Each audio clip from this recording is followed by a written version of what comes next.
Watato whiloa e le tau nuunga ma le whai unga o ngā ruanga la nei vai aso o whalofa mpatalo whatu alo maia o tala mena tutupu I Samoa. E momo atu I tātou tala, o whamaunia mai e se tasi o sui restala sindia le whamsinonga māwalunga, le whaulu ai leo le tangi a le vetalenga, ya le leua suatanga aso, o le sa tau vai le whainga pālota o le tumalo sa whata numero lua, mo le pālota tuto tasi, le na se mawai atu nei. E whapea whametalanga o le tangi le nei o le tangi tau whainga pālota, leua whaulu atu le leua, e whaasanga I le suina mano malo mai, le whionga atu ia pai pai le toa, e tu saima le tufanga tupe lea na whaatu teia, mo le se fulu biliona, mo le tu malo au lumana iai, le whainga pālota, ali tu malo sa whata numero lua.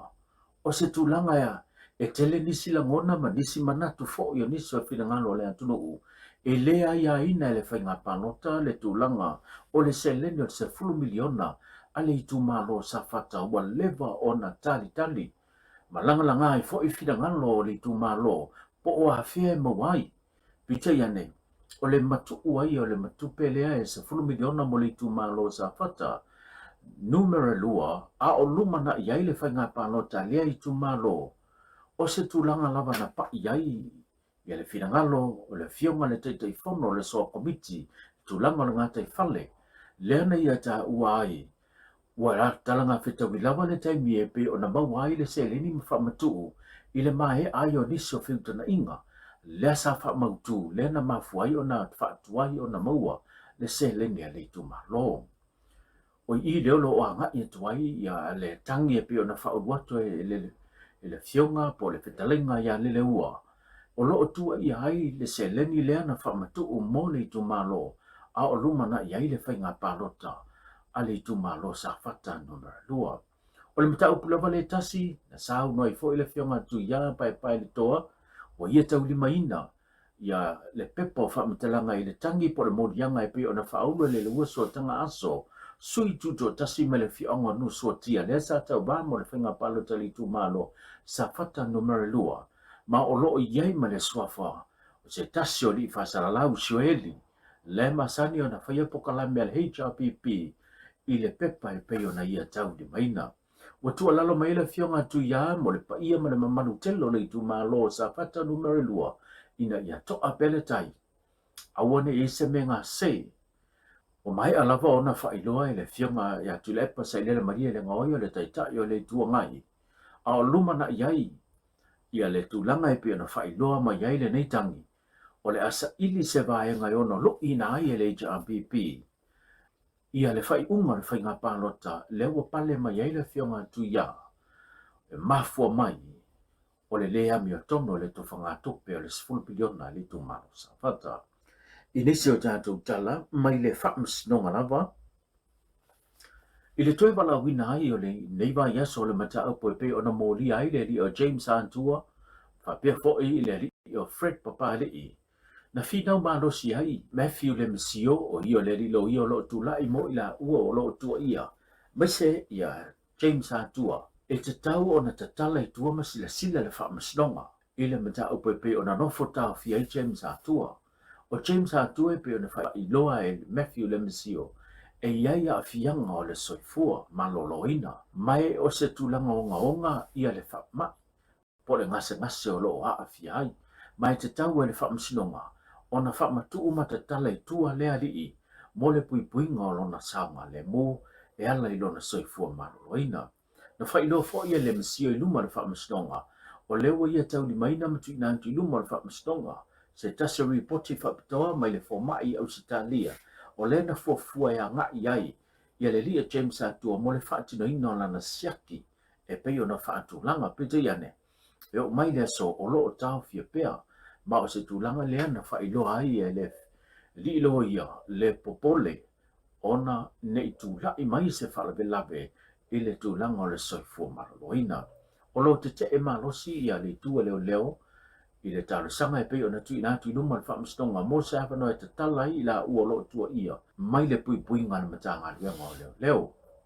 Wa polo ina le whaamistonga, ia le tua leo leo, ina ia tui ina atu, I le mai aso fau, lona songa fua se tali mai le tua leo e tu sai ma le talo sanga e pei ona fina wina ele msio o James atua ma Fred Pali o lo tua ia le whaongaina leo tupe palapala i lea wala wha soli ngā tula whono a doe ma le tu ina atu whamtalanga e wha se nai ia pe lima teita ina se ai le whatinonga tute na matanga duenga o leo i le mata upe peo na uto wa atu ai nisi o tau lea po talavou o lo tātu tunu ma wha o le maliu i le taitai o le kengi po le vaenga ua whaingoina o le coconut cacao lei to tono o Australia le na tu lai mai le fara velave Vietnam ma whano el soifua o le lii o Lorenzo le malu o lo tau fia nei tau lea ia to lua i to tono o Vietnam a o tau ma whai ai whiu tuna inga ai le teimi lawa e tasi na wha ngā solo e fwoi suenga mitanga luanga leo lo tua iai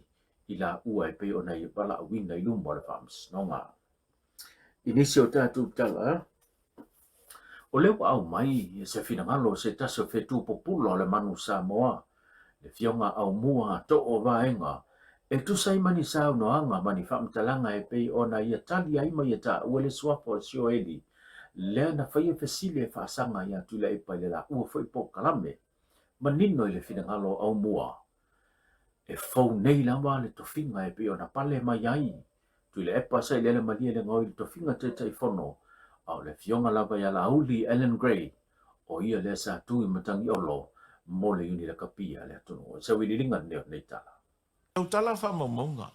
Ne mea ne ua ngalo i nisi. E te leo lo sao ma lau ngā ruenga na whaile laka pi. Pea au tango nei e tō rau lau. O na la tō rei lono le po la tari.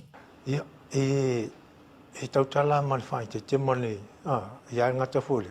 Whango ngōla mai la whonga i ale tustala le po i la tō whasa lau. Kere i lope pongi ganga ka whasa lau mo i pea. Ole o malamalama. Então foi le fai tete o fisi wala ngal mesa o le o ta o tele le fa fisi le e pe ua amo uma ave ia greatest ma tulanga le foi le o le tanto la kapiuni fa pe o vai tai miole o tai fono mai ia le fionga ia tulepa ai o le me fi fa sa il uso le fa sala le ai o le a tatou taumu whai e amo uma ma avele le ia aifa ia te taifono le o ia nei atu la epa. Ai ngano ia te oe le sunga i la uli Ellen Gray. O wao le te vai e tufo. O lo tau la ia te leo finangalo nisi malwhai mai. O te le sao e moni. Ai le la wha ngano le tamani i o le atunu o le ua sa tau la mua i le la kapia o le tātou tunu. Ia le sunga lauli ia Ellen Gray. Sa ngā pātia ioi i le tau atina ino o le la kapia le tunu. O le ala na whai si tala ngai malama tō tele a whapevo le whaafonga mai nā tōng tā alu. O lo malama lei. O le tamane sa whaia onga fo au la kapi. Sa whawhanga mai aia le manusa moe le wharitani malo ne aiki krei. A le ngata fo ina, a malanga te tō fitu po sulim, e tō fulawa tamata alo ma te utusi. A e tupe Amerika. Ioi. E au mai e la uli Ellen Gray. E whai alo nio tama. Ioi. A le taimi fo ina, mo le whafonga sa moa misi wolfu le malama o le uso wasa lau le. O Ellen Gray. Sa tai fono mai a o lewa e tau ali iwa tasi, iwa lima, ioi, iwa. Au te misalo whata tai fono atu ia tula e por se meo le lua afe, ioi. Mo le whasa onga la lea mo le manino. E whafonga la tunu awane i dinia foi lea whatasi mea pepelo ma mea moni. Al tala moni na whafonga foi samo. O le te leo le sao nei tamari o le tunu ia Ellen Gray. Ai lo se tamari foi whape e alu whaalau i loa ia na ngā ruenga. Mari, o mātou la nei mātou te tautara. Langa e ona whaasa. Ioi. O wha manino. I wha whonga le atunu. O lea wha whiona avi toa tasi e tula e pa. Ia nei tala se ua whaari mai ele usole. Mo le wha whonga. E ai, o la auli Ellen Gray. O se tamari i ua te lelo na sao. E le ngata sa whaiaonga mai te lo kalapu, whaiaonga mai le awa Samoa. Ta alo foi mo le man Samoa. A ona ia foi sa tai fono foi. O le tato yungi la kapi. E pe si wha manino leo le vala lea fui mono e tusai foi man whawhisi. I le tūlanga. Ma le tātou tala muli. O le wā mai le whina ngano tu le e pasai le maria le ngau ia le taita ia le tua ngai. O ia whai o le taita ia le vang whai pui le ia tau tangata.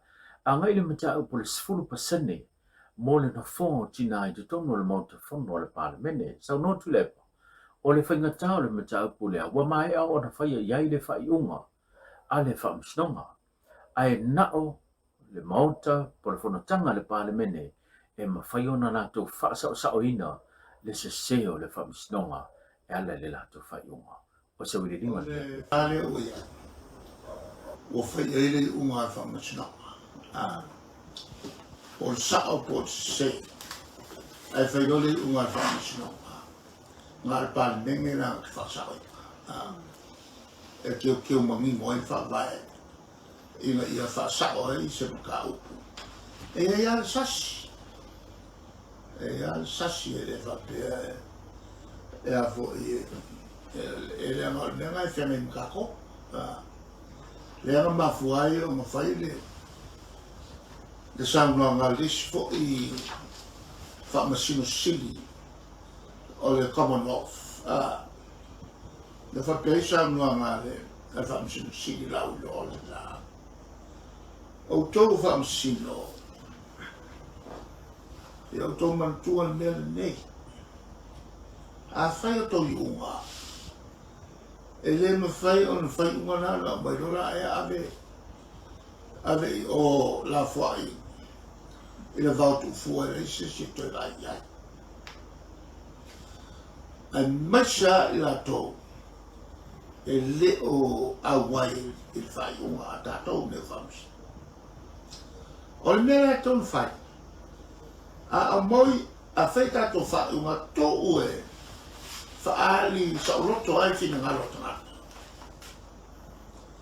ai machara to te fai unha famsino o le nga ne la feita o tato famsino e tato te lo ai me fa le to ai a tato foi famsna wale fa pero ya tato le atota e foi le fa le ko o tato Famasno ai mesea. Pea fei tatu tatonina ia ni mori mau. Fafori ngā sao e mukua pera. E iai le famasino ngā whapena ana whai. E le famasino Amerika. O le lapo le awhi se lau rufuru ea. E tangata tatauri. Na whaera na whai o ngā whapea. O tangata uli o mai tonu Amerika. E le mwhaina ngā whaea vea ma tangata nuu o le maro Amerika. E le lewa to e solo ia le unga le la. Ma mokua ingo si ai ia le ngā whamsino. Nara o solo ia le whamsino o Mauru. O le winga lau tala,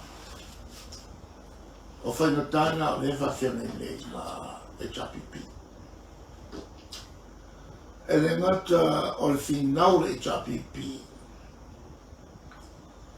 ma mau whasotu la whono o lo mulimuli ai, le whainga malo. Koe whinga fwoi le tapipi ma whamsinoa. Awa le malolo i nei, e leo se malolo ti filia, e le atu. Le ua malolo le fast. O le malolo filifili, el whamasino. Ana mafofo le filifili whanga malona. Makere la kusui. Ona o petelo. Manuia tele fai ngon neva yaso ma le alo atu o le tātunu o le whamanatuina o le sapati, tātou whila il nava yaso soifua.